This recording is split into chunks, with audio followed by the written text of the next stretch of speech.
It is such a pleasure to come back with the Albert Coe UFO case files. It's been a minute.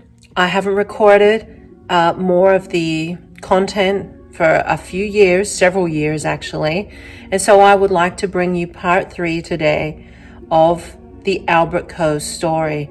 So just to recap, Albert Coe was a gentleman that had an alien encounter of a Venusian in the 1920s in upstate Canada and around the New York State area, Lake Mahopac.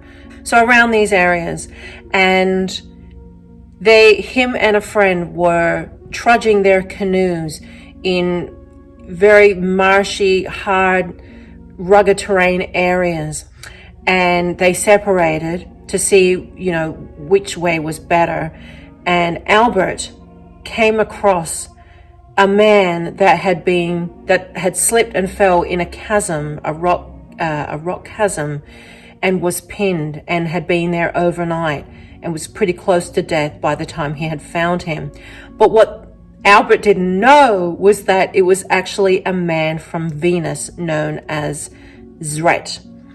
And when Albert was taking him to his plane, Zret called it a plane, but when Albert saw it, he was completely gobsmacked because he knew it wasn't any kind of technology that was in the 1920s, and he was blown away. But he was told by Zret, if you can keep this promise, I will give you a lifelong friendship of not only of knowledge and wisdom, but of deep love and affection. And it's just the most phenomenal story. And this is part 3 of the installment, so I hope you enjoy it. We arrived at the lake and had been casting along the shore for a few hours with fair success when we came to a log with several turtles sunning themselves on its floating end, and on our approach, they all slid into the water. He paused and remarked, Al, those little fellows have been doing that same thing for millions of years and are of the rare species that have survived countless evolutionary phases of your planet in practically unchanged form and belong to a basic order of all animal life. Given this tiny opening, the hundreds of pent-up questions that raced and tumbled in my head spilled out like a bursting of a dam. How old was he really? Where did he come from? Did he believe in God? Where is heaven? Where did he come from? What makes his little ship fly?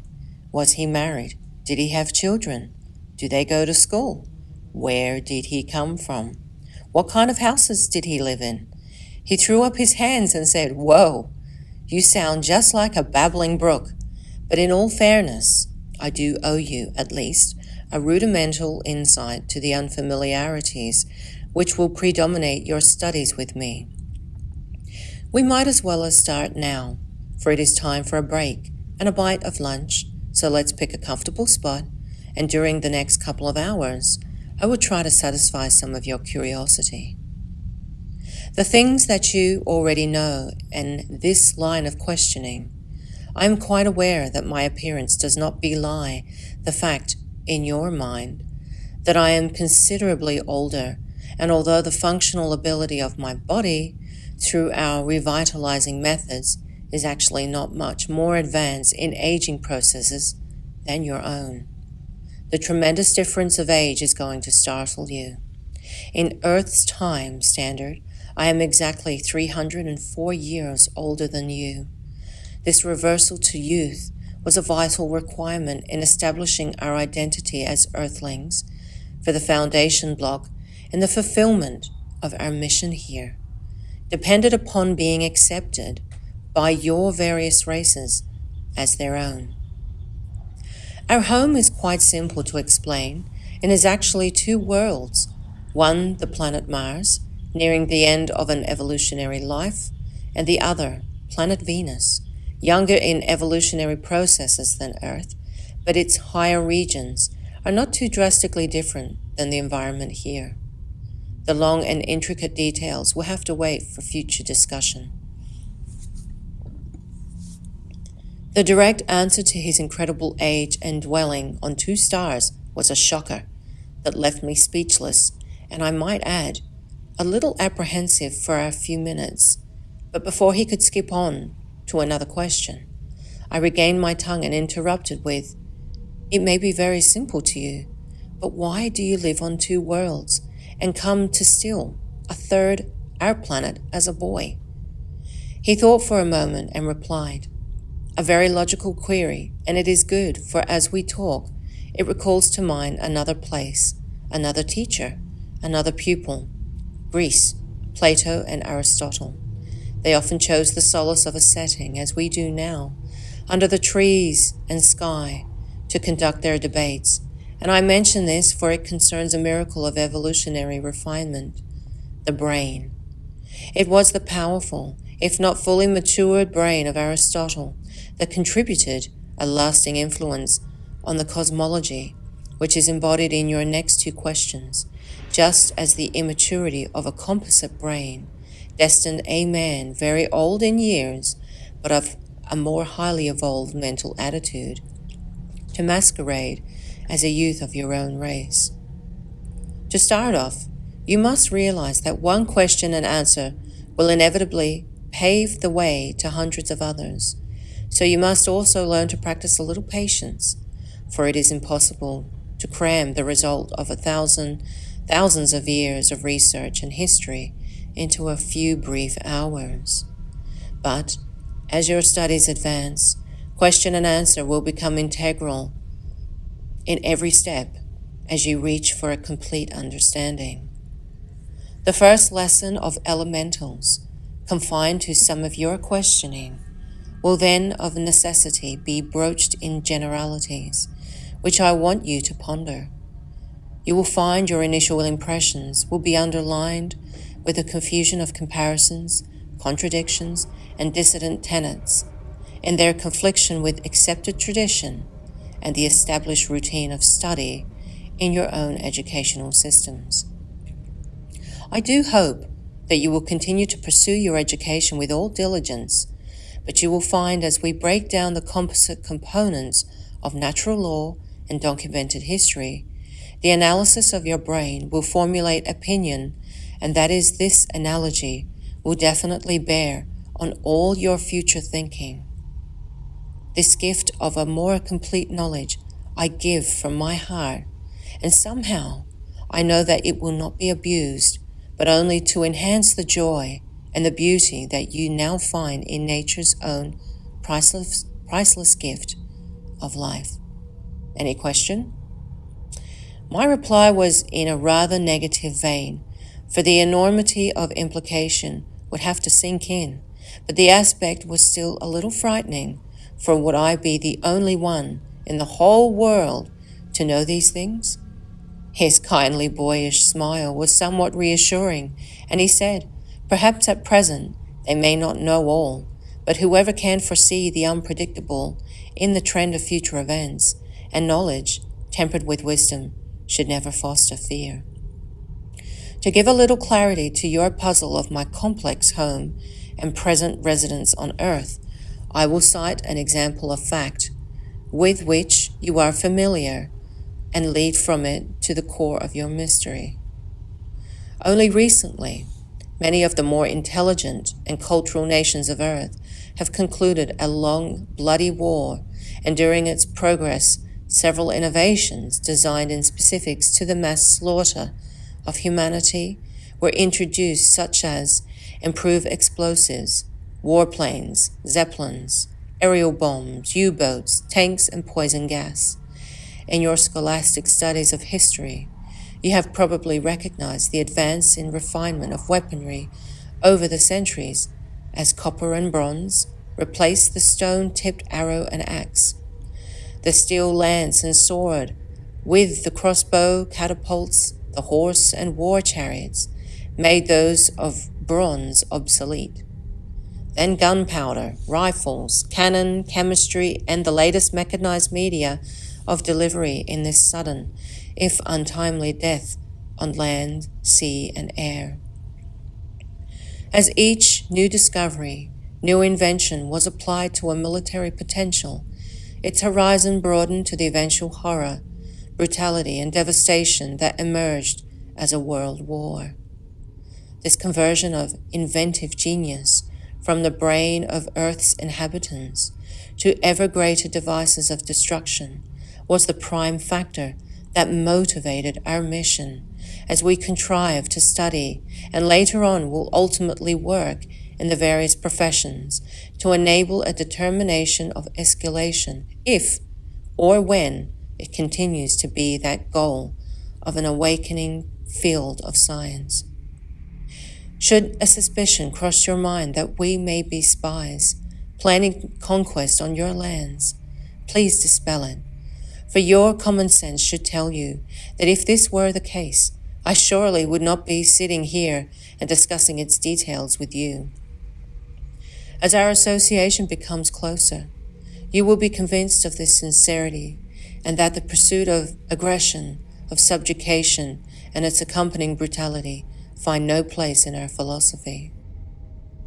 Now I will try to tie together the significance of Mars, Venus, and Earth as segments concerned in your question. Each one holds its own traditional niche in, shall I say, the recent history of our race as it sought refuge from their own dying world of a slightly older sun and dehydrated planets. Mars is actually the ancestral stepping stone that some 14,000 years ago gave the chance of life to a pitiful few that survived this transmigration of solar systems and will always hold a spot of deep affection in our hearts. If it were not for this unique little planet, an entire race of beings would have perished and lost its place in this scheme of things forever, a spark of life, returned to the oblivion of its energy source.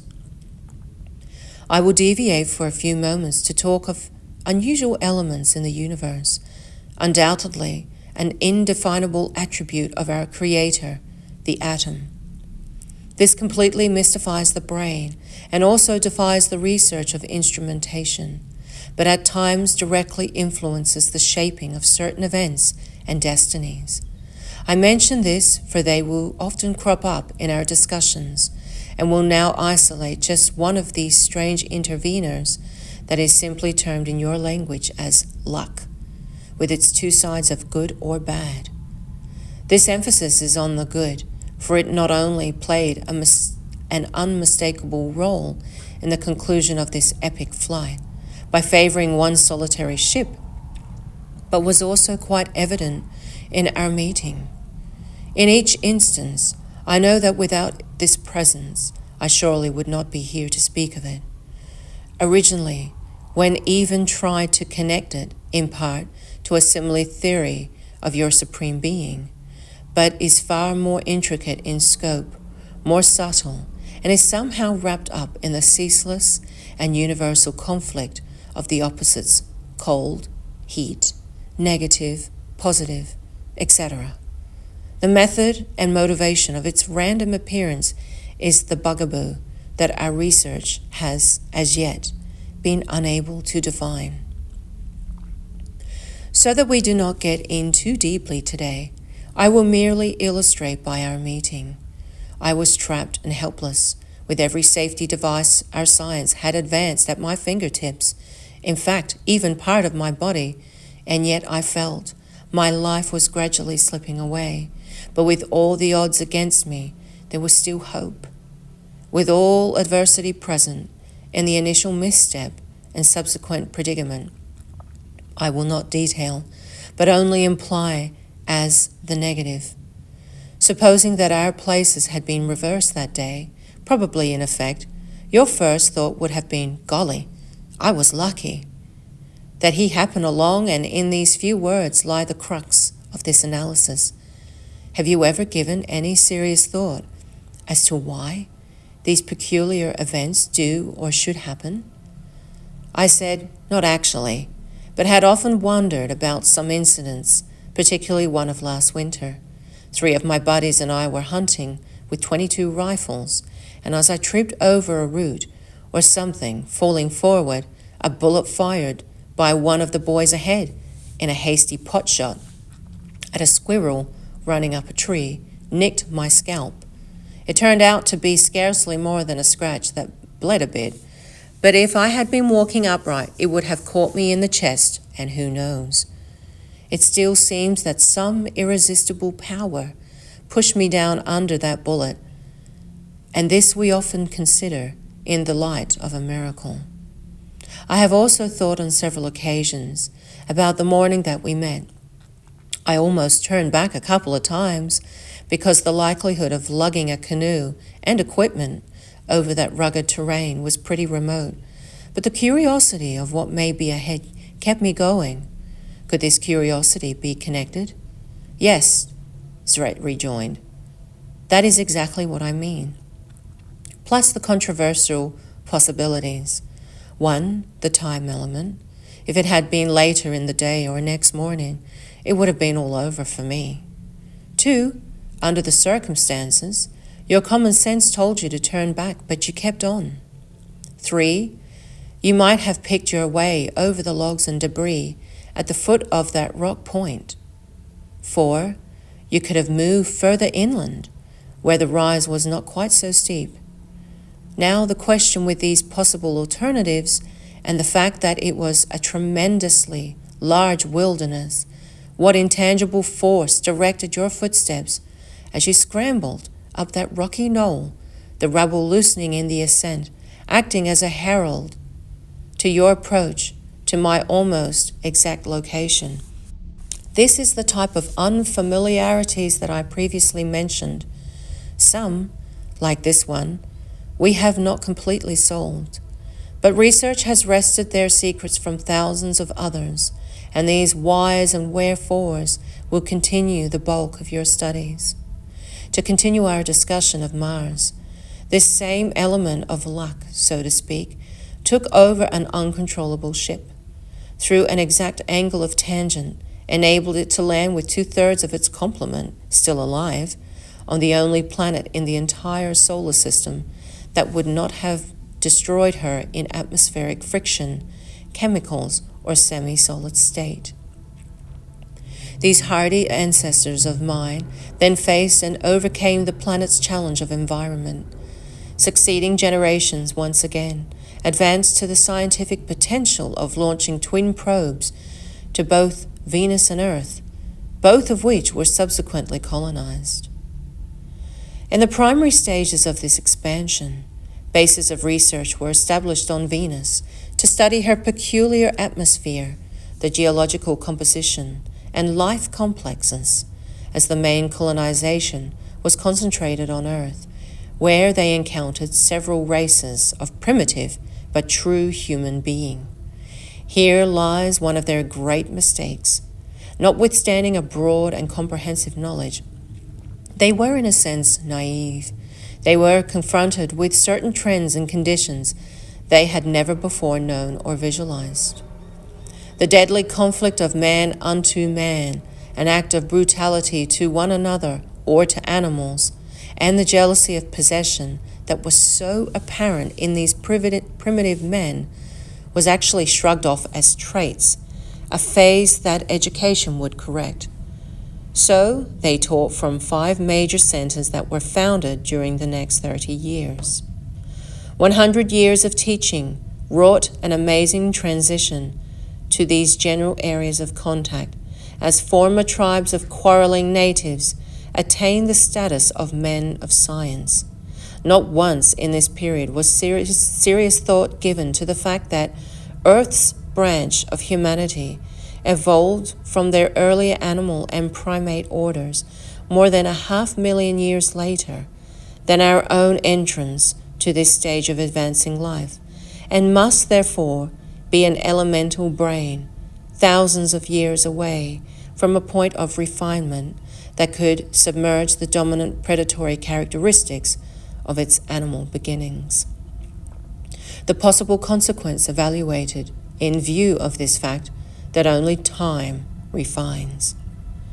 Too late the realization dawned that the boon of intelligence only trained the mind and spread like a thin veneer over this natural basic instinct, and when it surged to the fore, this fragile shell soon burst as the tremendous power of knowledge that had been endowed with kindness and love for the benefit of all was debased to the greed of selfish possession and a product of science harnessed with an urge to kill that first introduced the horrible weapons of slaughter which could only be conceived through animalistic impulse and perfected by the intellect, but immaturity of a human brain.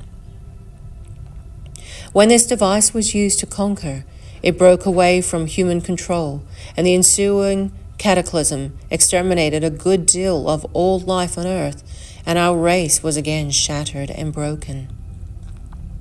On Venus, the man form had not appeared, and what was left of our people discovered that it was far more advantageous to wield the primal forces of nature into compatible existence than the devious manipulation of an unruly brain trained in intelligence long before it had the ability to acquire the wisdom of equalizing culture that gave predominance to love and compassion in a brotherhood of man. Today, our basic home is the highland of Venus, although a good part of our research is still conducted on Mars, especially an electronic probe for its thin atmosphere and peculiarity of magnetic fields lends itself as an ideal laboratory to almost distortion-free reception. The races of Earth we have left strictly on their own, having no desire whatever of repeating a mistake made by our ancestors, but in the probe of distant star systems, we have observed that an occasional explosion of a strategically placed planet will completely destroy every other planet of a specific solar system, and the debris reclaimed by its sun, which in some instances has also reacted in violent upheaval. The potential of planetary catastrophe has not yet been achieved by your warlords in their headlong race to recreate the ultimate indestructible energies, but you may live to see the day of this probability.